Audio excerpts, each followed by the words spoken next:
Hi, I'm Dr. Eric Balcavage, and this is the Weight Loss Solution video. I'm going to be taking you through a 45-minute presentation on why people struggle to lose weight and the key factors that need to be covered or evaluated to help people lose weight, get healthy, and maintain that weight loss.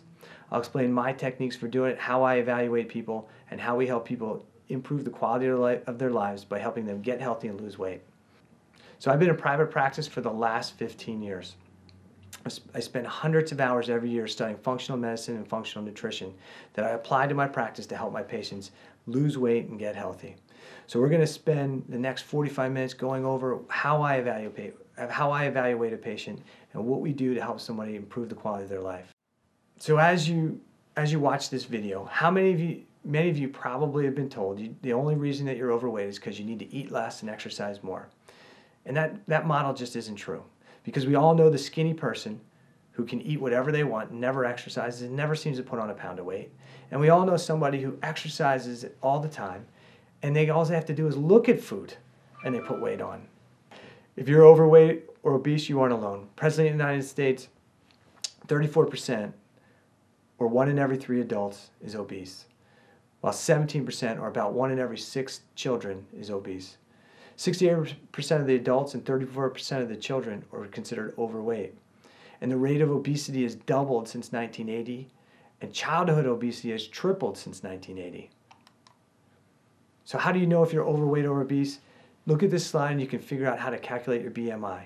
Take your height and then look at your body weight, and the scale will tell you where you're at. If you're in the green range, you're healthy. If you're in the yellow range, you're overweight. If you're in the orange range, you're obese. Before this presentation, being overweight or obese was not your fault. You've been provided with inaccurate or just plain bad advice. The source of much of the bad advice comes from the very people who profit the most from us being overweight and sick. Let me give you some examples. Grains: wheat, rice, corn, bread, pasta. What we've been told, conventional wisdom has told us that grains are the staff of life. And the U.S. government recommends 6 to 11 servings of wheat and grains on a daily basis. We're told that grains provide the source of energy for working muscles, and that we really should choose whole grains because they're better for us. But what does science really say? Science says that grains drive insulin levels and increase fat storage, and it increases heart disease. We know that grains are allergenic and immune suppressing. And we also know that 1/3 of the U.S. population is believed to be gluten intolerant. And probably those whole grains that we eat, especially if you're gluten intolerant, are probably worse for you. How about saturated animal fats? We've been told for years that you shouldn't eat saturated fat. We've been told to limit the intake because it increases the risk of heart disease, and that eating meat makes you fat. And we're told to replace the saturated fats with polyunsaturated fats like vegetable oils and margarines. But what does science really say? Science says there's little or no association with heart disease risk, and that's from the Framingham study and the Nurses' Health study. We know that animal fat should be a major dietary calorie source. It promotes efficient fat metabolism, weight control, and a stable energy source. Matter of fact, major risk for cardiovascular heart disease actually is metabolic syndrome, which is driven by excess polyunsaturated fatty acids, low omega-3 levels, high carb, excess insulin, and overly stressed lifestyles. That's what's causing cardiovascular disease. If animal fats were doing it, then in the last 20 to 30 years that we've been told not to eat it, we wouldn't still have cardiovascular disease as the #1 cause of death in the United States. It hasn't changed in 20 or 30 years with this conventional wisdom. So how about cholesterol? What have we been told about cholesterol? Well, conventional wisdom has said that you should strictly limit the cholesterol we take in, and that elevated levels of cholesterol increases heart disease and heart risk, and that we should take statins to lower those levels of cholesterol. But what does science really tell us?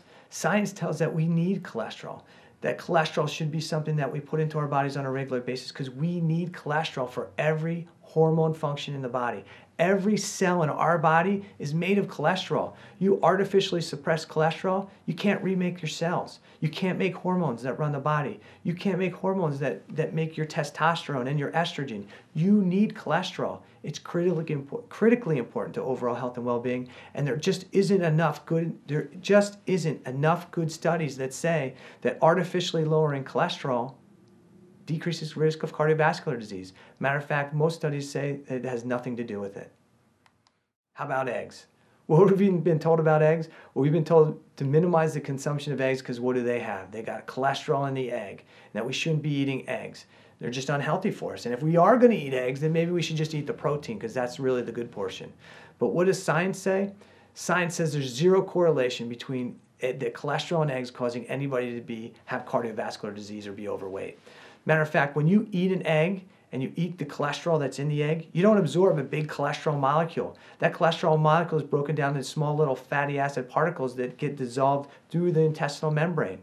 And so we don't eat cholesterol and that gets into our arteries and plaques our arteries. That's just not how it happens.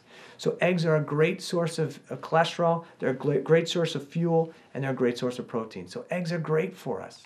How about fiber? What we've been told is that dietary fiber is critically important, and we should be getting most of that from the grains in our diet. And that if we get all this fiber into our system, it improves GI function. It lowers cholesterol, speeds elimination, and helps control weight by minimizing caloric intake. But what science really says is that incidental fiber should really come from fruits and vegetables, not from grains. And that excess fiber from the grains may actually contribute to nutritional deficiencies by inhibiting nutrient absorption. And it hampers GI function and elimination. So all this fiber isn't really helping us. So where has all this great advice led us? Well, in 1997, the US ranked 34th in healthcare. In 2000, we ranked 37th.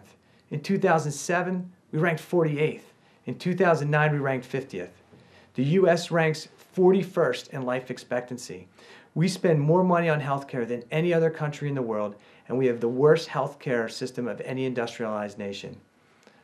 Let's face it, we're the third fattest country in the world. We spend more money on drugs and medicine than any other country in the world, consuming about 60% of the world's pharmaceuticals.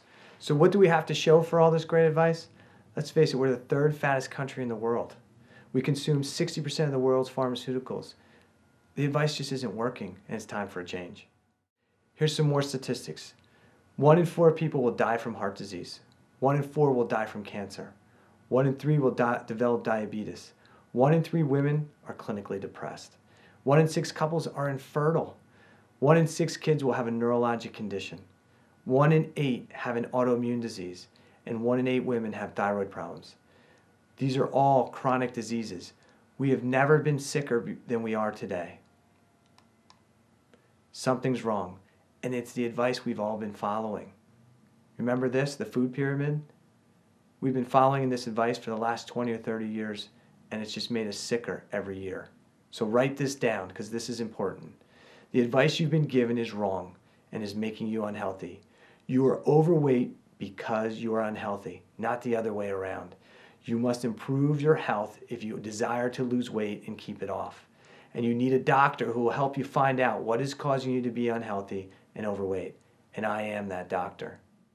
So what makes my program different? This is not a typical one-size-fits-all weight loss program. This program is not about intense exercise and starving your body. This is not a quick fix program. There's no prepared foods and there's no calorie counting. What makes my program different is that this program is about finding out why you are unhealthy. It's about fixing your metabolism.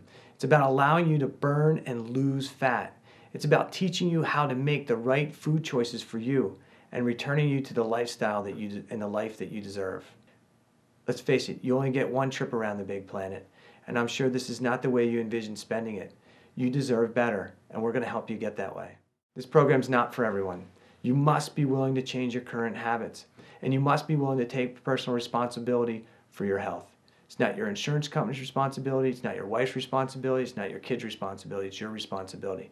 And while you may not have known what to do before, once you go through this presentation, and if you come into the office so that I can help you, I'm going to teach you everything you need to do, but it is your personal responsibility to get yourself better. So one of the big things that we talk about when somebody's trying to lose weight is what their metabolism is. And really simply put, metabolism is just the rate at which you burn fat. And if you're overweight and you're struggling to lose body fat, you have a metabolism problem. And we need to figure out why you have one. So why are you struggling to lose weight? This is it. This slide looks like a mess, and it is. And so the weight loss and the solution to helping somebody lose weight is about identifying what's going on in what we call the fat loss web. There are so many factors that are causing you to be overweight and obese. It's not a simple process. It's more like figuring out a Rubik's Cube and not doing one side at a time, but figuring out the whole thing at one time. That's the biggest challenge, and that's why most people don't get involved with it. Yeah, they give you advice, go lose weight, go exercise more, eat better, but what does that mean? And even if you've tried to change your diet, maybe if you've tried to exercise, it hasn't worked. The reason it hasn't worked is because you have one of these problems. You have a blood sugar problem, you have an adrenal problem, you have a thyroid problem, you have a hormone problem, you have an immune system or an autoimmune issue. And those are the things that we need to uncover and find out so that we can help you get healthy. All chronic conditions, whether it's obesity, whether it's fibromyalgia, autoimmune disorders, rheumatoid arthritis, it doesn't matter, but all chronic healthcare conditions have a couple things in common. One, there's a blood sugar and insulin resistance problem. There's an adrenal problem. There's an autoimmune problem. There's chronic inflammation. Maybe there's anemia. Maybe you have a liver problem or a gut problem. Maybe you have problems with fatty acid metabolism or hormone problems, or you've got a brain issue. All those are the key factors that must be evaluated to identify why somebody can't lose weight and keep it off. If you don't look at those factors, you won't be able to help someone. So let's talk about blood sugar and insulin, because that is probably one of the primary issues why people struggle to lose weight. The food you eat, in very simplistic forms, is converted into fuel. Anything you can't convert into fuel is excreted through waste. The fuel that we're talking about primarily is glucose. And so food's broken down into glucose, and glucose needs to move into cells because it is the primary fuel for your cells. The cell will absorb about as much glucose as it can use for immediate actions, and it'll store a little bit extra as glucose or as glycogen. Any extra sugar is stored as fat. So once we put food into the body, it's converted into blood sugar or glucose. That blood sugar or glucose needs to get into our cells so we have energy for our cells. The way it gets in there is by a chemical called insulin, which is released by the pancreas. The insulin essentially opens the door to the cells to let the glucose in. Once the cell is full of glucose, the cell locks the door. Insulin can no longer get in. We call that insulin resistance. Insulin now takes that sugar, excess sugar, and stores it as fat. So when we put food into the body, that food's converted into sugar. That sugar needs to get into the cells of the body, and that's done by a hormone called insulin. Insulin is released by the pancreas. As the body recognizes that the blood sugar is going up because we've just eaten a meal, we start to release insulin. Insulin opens the doors to the cells to let glucose in. Once the cells have maxed out the amount of glucose that they can tolerate, the cells actually become resistant to insulin. As the cells become resistant to insulin, glucose piles up in the bloodstream, and the body starts to take that extra glucose and convert it into fat. The problem occurs is that when we continually eat lots of glucose, we produce lots of insulin. The more insulin that's around in the circulating system, the more cells become resistant to insulin. And the insulin then takes that excess blood sugar and converts it to fat. And that's how things occur. So if you're storing fat, that means you're eating more carbohydrates than your body can handle. The real problem occurs when we do this on a regular basis. We continue to put sugar into the system at a higher level than we can burn it off, so our cells never deplete the storage that's within the cell. We never use that within the cell, so the cells stay insulin resistant. We put high levels of sugar in, cells are insulin resistant. All that excess carbohydrate gets stored as body fat. And this continues a vicious cycle. The problem is, if we're insulin resistant, that means we can't get the sugar into the cells when we eat. So our cells essentially start to starve to death and continue to trigger our brain that we're hungry. So we eat food, we're insulin resistant, only a small portion of that glucose can get into the cells because of how resistant the cells are to insulin. And so we eat our food, the food's converted to fat, that takes energy, so we get tired.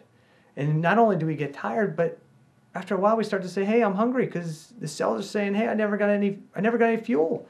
So it triggers our brain to say, hey, we're still hungry. So after you eat, then you say, woo, I'm still hungry. I need to eat more. Or I need something sweet, or I need something chocolate.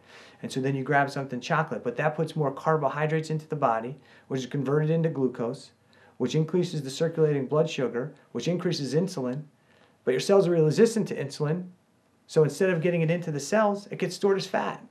And since the cells didn't get sugar, you continue to tell your brain you're hungry, so you continue to eat. So it becomes this vicious cycle that promotes body fat storage.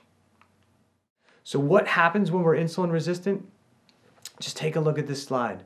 When people eat excess carbohydrates and they have a sedentary lifestyle and they have bad genes, they develop insulin resistance. In insulin resistance, we see problems like sleep apnea, polycystic ovary disease, increased blood clots, cardiomyopathy, neurologic changes, urinary frequency, lightheadedness, bloating, heartburn, constipation, erectile dysfunction, increased abdominal fat, elevated blood sugar, hypertension, low HDL, elevated triglycerides, inflammation of the liver.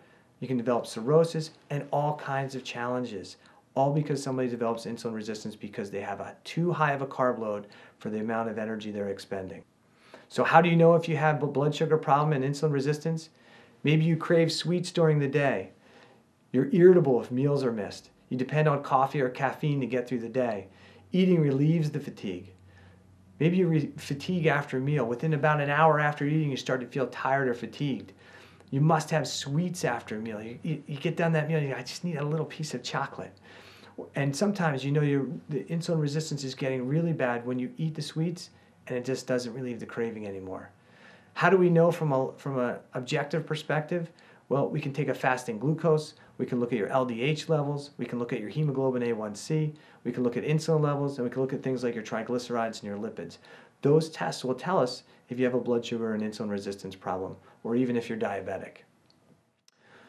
Blood sugar is so important, and properly regulated sugar, because blood sugar is the primary fuel source for your brain. 30% of all the fuel you put into your body goes to fuel your brain. 30%. And that primary fuel source is glucose. So if you don't have properly regulated glucose, you can't have proper brain function. So if you don't have proper brain function, you're going to have challenges. And you're going to have challenges like declining memory, difficulty remembering names and phone numbers, decreased ability to stay focused or maintain attention.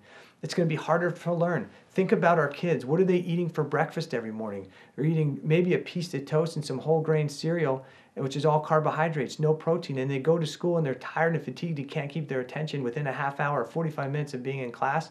No wonder. Our temperament changes. We get depressed. We get anxious. We fatigue when we read or when we drive. We forget what we were going to say. We walk into a room, we forget why we walked in. We pick up our phone, we forget who we were going to call. These are all indications that we've got brain fog, that our brain is not functioning well. And why? Because we're not putting the appropriate fuel into the brain. Does anyone think they have maybe a blood sugar problem based on what we've talked about, or an insulin problem, or even a brain or neurology problem? So let's talk about adrenal or cortisol problems. Your adrenal gland is a little gland that sits on top of your liver, and it releases cortisol and other hormones in response to stress.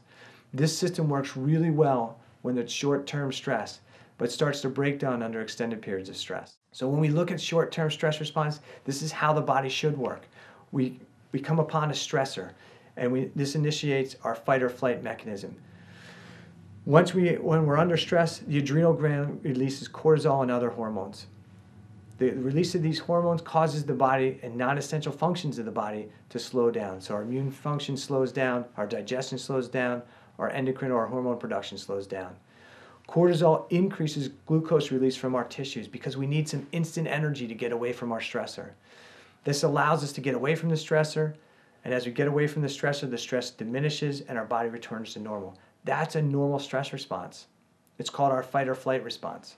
So let's talk about long-term stress, because that's really what many of us are going on a regular basis. In the day of the caveman, they had short-term stress, but for us, in our current lifestyles, we're under long-term, lower levels amount of stress, but that's what's killing us, that's what's breaking us down, that's causing us to be overweight and obese. And so we have that same stressor, daily stress that goes on, that causes the release of cortisol. The cortisol shuts down our digestive function, decreases our hormone function, and that cortisol causes increased glucose to be released from the body, so that we have instant energy into the cells of the body. But that increased blood sugar increases insulin release. That increased insulin release for long periods of time causes the cells to become insulin resistant. That insulin resistance causes us to store body fat. As we use energy to store body fat, our body starts to be tired and fatigued, which triggers the brain to say, hey, I need more food and fuel. So we eat more carbohydrates because we're craving them. Those increased carbohydrates Start that vicious cycle over again. Increase carbohydrates, increase insulin release. We're already insulin resistant, and so we start to store that as fat. Increasing insulin resistance and high levels of insulin trigger a stress response, and this cascade continues to keep going and keep going, and this is one of the factors that causes us to be overweight. So some people, when they come into my office, say, but I'm not under stress, doc. But we're all under stress on a regular basis. We have work stress. We have relationship stresses. We have finance stresses. We have poor food choices, caffeine, coffee, lack of exercise, poor posture, injuries, and drugs and medications. These are all stressors. We're all bombarded by stress every day. This is a more stressful life today than we've ever had. And these are the things that stress out the adrenal system and cause us to be overweight. On this slide, I'm taking that last kind of confusing slide and making it a little simpler. Increased glucose increases insulin, increases cortisol, and this vicious cycle is going to cause us to store fat. So here's another important point about cortisol. Cortisol is important for a healthy body. You need some. Too much is no good, too little is no good. And there's a normal rhythm. Cortisol levels should be highest in the morning, so we're most alert and awake, and decrease as the day goes on, and be at their lowest point in the evening so we can go to sleep. It's called the cortisol rhythm. And one of the reasons this is important is so that cortisol needs to be at its lowest point so we can get to sleep at night and we can sleep soundly, because fat burning takes place when we're in deep REM sleep or stage 4 sleep.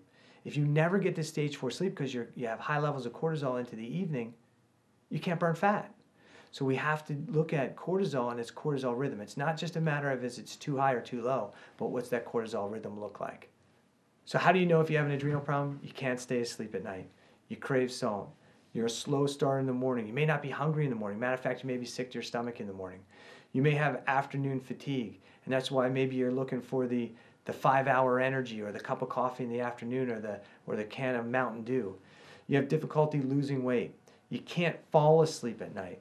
You perspire easily, or you wake up tired after about 6 hours of sleep. How do we address adrenal problems? How do we know if you have an adrenal problem? The best test available is called an adrenal stress index, which will measure your cortisol levels at 8 a.m., noon, 4, and just before bed. And by measuring the saliva those 4 times a day, we can understand what your cortisol rhythm is and how much cortisol production you're actually making. And if based on taking a look at those values, we know how to support you, how to improve your adrenal function so that you can actually lose weight. So let's talk about autoimmunity and inflammation. That's one of the key things we have to take a look at when somebody's struggling with body weight issues. Autoimmunity occurs when your immune system loses the ability to distinguish healthy body tissue from foreign invaders. This can lead your immune system to attack your joints, your glands, your muscles, your nerves, your heart, your brain, etc. And no tissue in your body is safe from the immune system when there's an autoimmune attack. So here are some examples of autoimmune diseases. You already may have some of these. Rheumatoid arthritis, Sjogren's syndrome, lupus, scleroderma, Hashimoto's thyroiditis, which is actually the most common autoimmune condition in the United States, Graves' disease, multiple sclerosis, celiac disease, Addison's disease, fibromyalgia, chronic fatigue syndrome, pernicious anemia, myasthenia gravis, and Raynaud's. These are all autoimmune conditions, and you may have more than one of those. And here's a summary of what happens. If you have autoimmunity, you're attacking your own tissues. That's going to create inflammation in the body. Inflammation is going to raise cortisol levels because that is a stressor.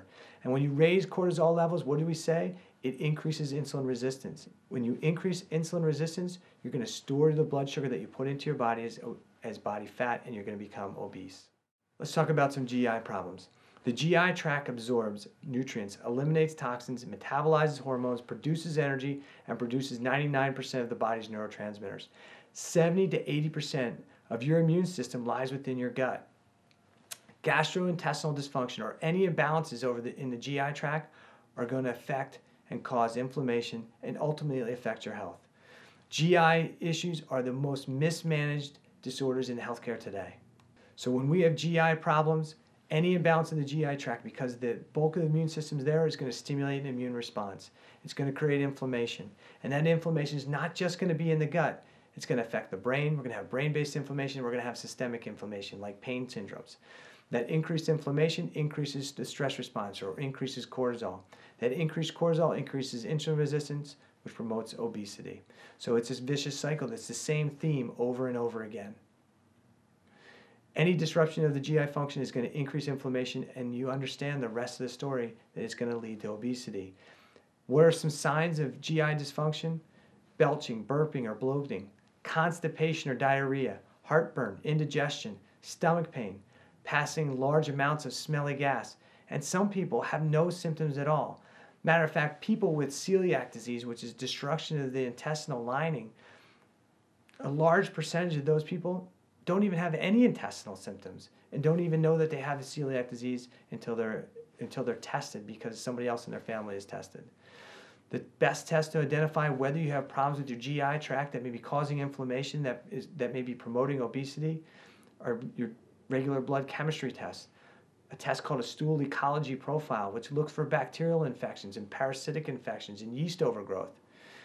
A test called an intestinal permeability test. The intestinal lining is like the screen door in your house. It needs to have small holes in it so that the digested food particles can filter through it.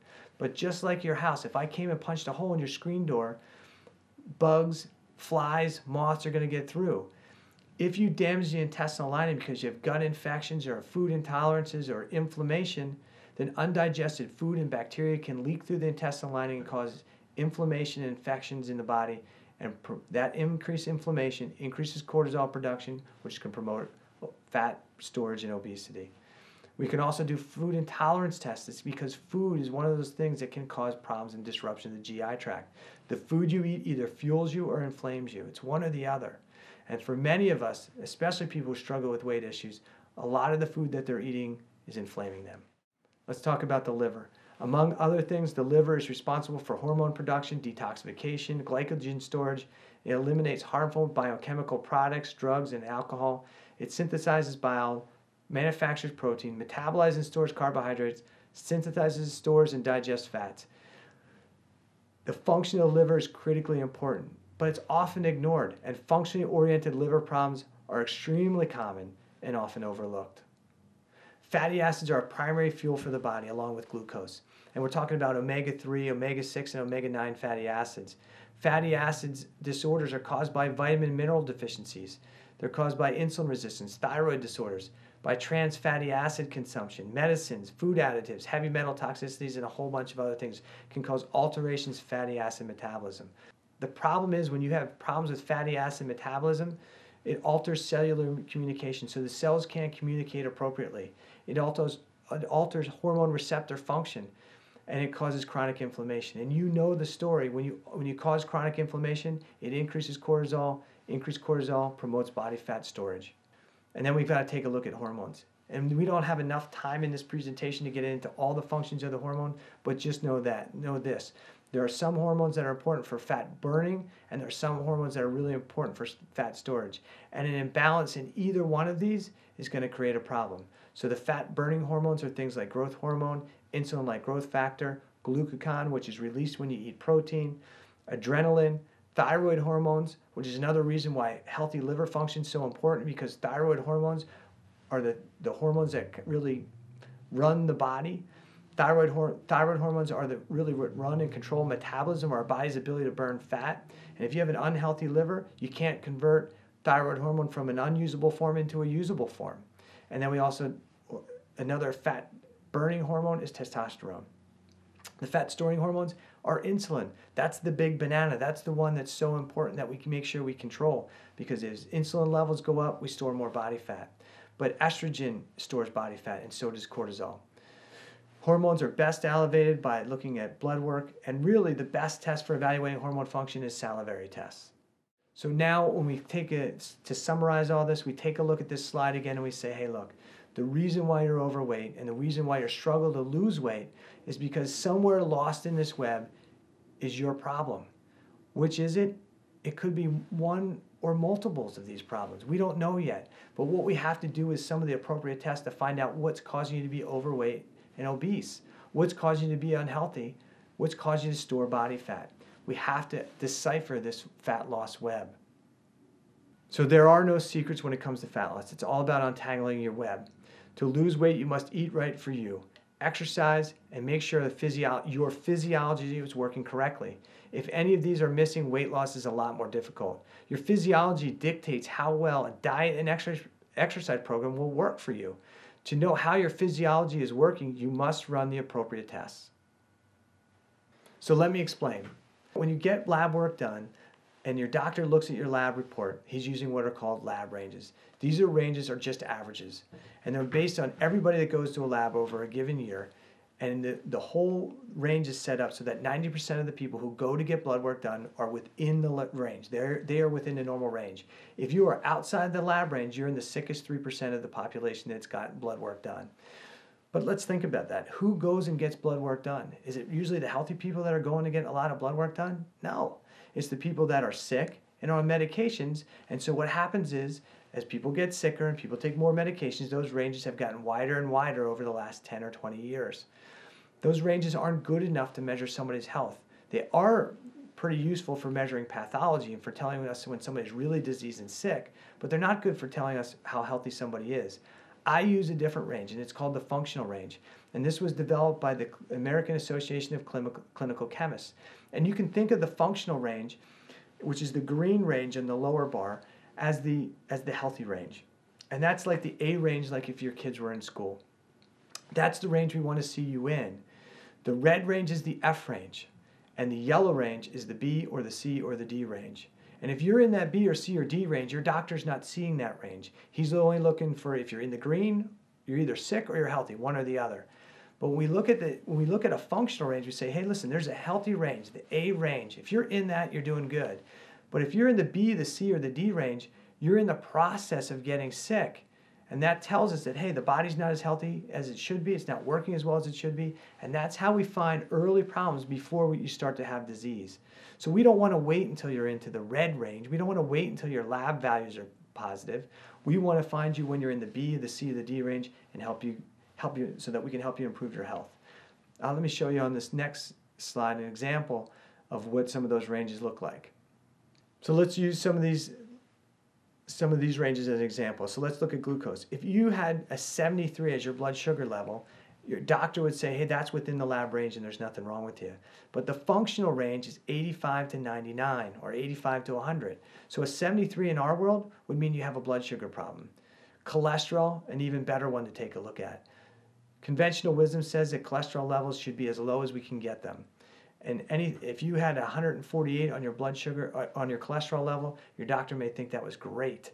But really, that's functionally, it's too low. You don't have enough cholesterol to actually make the hormones to run your body. You don't have enough cholesterol to help to repair your cells. So it's actually way too low. So you can see by this slide that functional ranges differ from lab ranges. They're a much tighter range, and we can find problems much sooner by using functional ranges. So what do I do different? Well, one of the things we do is we do some standard tests. We do complete metabolic panel, we do a CBC differential, we definitely look at lipid panels. And that's typically what a lot of people have done with their primary care physicians or their other specialists. But we do some more specialized tests that you're not going to see your primary care physician do. One of those is we always do a complete thyroid panel on patients, and especially we run thyroid antibodies, because thyroid hormone runs the metabolism of the body. And it's one of the most common disorders that we see in the US population is thyroid disorders. So we run a thyroid panel. We run vitamin D panels because vitamin D is the most important hormone for the immune system. I know a lot of you think it's vitamin C, but actually vitamin D is the most important hormone. And vitamin D is critical for gut health. We'll do an intestinal permeability test that measures how healthy that GI lining is. Is that screen, that is your GI tract, has that become compromised? We may do immune panels to check how healthy your immune system is. We may do an adrenal stress index to measure your cortisol levels. We may do hormone panels to measure how your hormone levels are, because abnormal hormone levels can cause you to be overweight. We look at food sensitivities because people have developed food intolerances and food sensitivities that they may not even realize. 1/3 of the US population is thought to be gluten intolerant, and most of those people don't even know it. We do a stool microbial ecology profile that looks for bugs and parasites and yeast. And I said, yeah, bacteria and parasites. People think parasites only happen in third world countries, but I can tell you, I check people all the time, and they've got all kinds of bugs and parasites living in their GI tract that's causing chronic inflammation, that's causing them to be overweight. So what else? We do a functional neurology workup. Blood sugar regulation, insulin resistance, cortisol, inflammation, fatty acid metabolism, etc. All these things affect brain function, and altered brain function cause obesity. One way is that there's a chemical that your brain makes called leptin, and if your brain's not firing right, it may not control leptin appropriately. And leptin is the hormone that tells you when you're done eating. If it's not working right, you may never shut that off, and so you may continue to consume food even though your body's full. Altered brain function can cause obesity, and when we were talking about insulin resistance, when a person develops insulin resistance, they have a hard time getting glucose into the cells. One of the cells that needs glucose the most is the cells of the brain. And if we don't get the appropriate amount of sugar to the brain, the brain does not function appropriately. This disruption in brain function alters the leptin pathway that tells us when we need to stop eating. Your brain continues to think you are hungry. And if your brain continues to think you are hungry, you continue to eat carbohydrates. As you continue to eat carbohydrates, you increase insulin resistance, and it continues this vicious cycle. So if your brain physiology is not functioning appropriately, it can cause you to be obese. So we need to check your brain physiology. So what are symptoms of poor brain function? We discussed this before. Declining memory, difficulty remembering names and phone numbers, decreased ability to stay focused and maintain attention, harder to learn. Your temperament gets worse. We become depressed. We become anxious. We become fatigued when we're reading or driving, and we forget what we were going to do. These are all signs of poor brain function, or what we call brain fog. So do you think you may have a brain that is not working as well as it could? And if you do, how do you think this is affecting your work, your family, your quality of life? How much longer are you willing to let poor health rob you of a greater quality of life, of being your greatest? Winston Churchill said, the price of greatness is responsibility. And so you need to be responsible for improving the quality of your life. Before this video, the reason you're overweight or obese or struggle to lose weight was not your fault. But now that we've gone through this and you start to understand that the reason you're overweight, the reason that you're overweight is because you're unhealthy. And there's certain things that you have to look at to improve the quality of your health and to lose the weight. I can help you. The only thing you need is to grab on. You need to pick up a phone after watching this video if this information resonates with you, and call my office so that you can come in for a consultation and I can help you. If you're ready to change your life, I'm ready to help you. You just have to pick up the phone and call. To heal the body must be approached both neurologically and metabolically. This is the only way it heals from anything. And only a healthy body can lose weight and keep it off. An unhealthy body will lose, gain, lose, gain, lose, gain. It's a vicious cycle. So what's next? If you resonate with what we talked about in this video, I want you to pick up the phone. I want you to call my office, and I want you to schedule a weight loss consultation. It's going to include 2 visits. Then the first visit will discuss your challenges, your concerns, your goals. I'll perform a functional neurologic exam, so you'll need to bring shorts and a t-shirt. I'll review all previous testing that you had done. And on the follow-up visit, I'll report back to you the problems I see, the tests I feel need to be performed, the cost of testing, and lay out a plan to get you better and give you your health back. If not now, when? Procrastination is the biggest killer of dreams. Pick up the phone. Let us help you change the quality of your life. Thanks for watching the video. Hope to see you soon.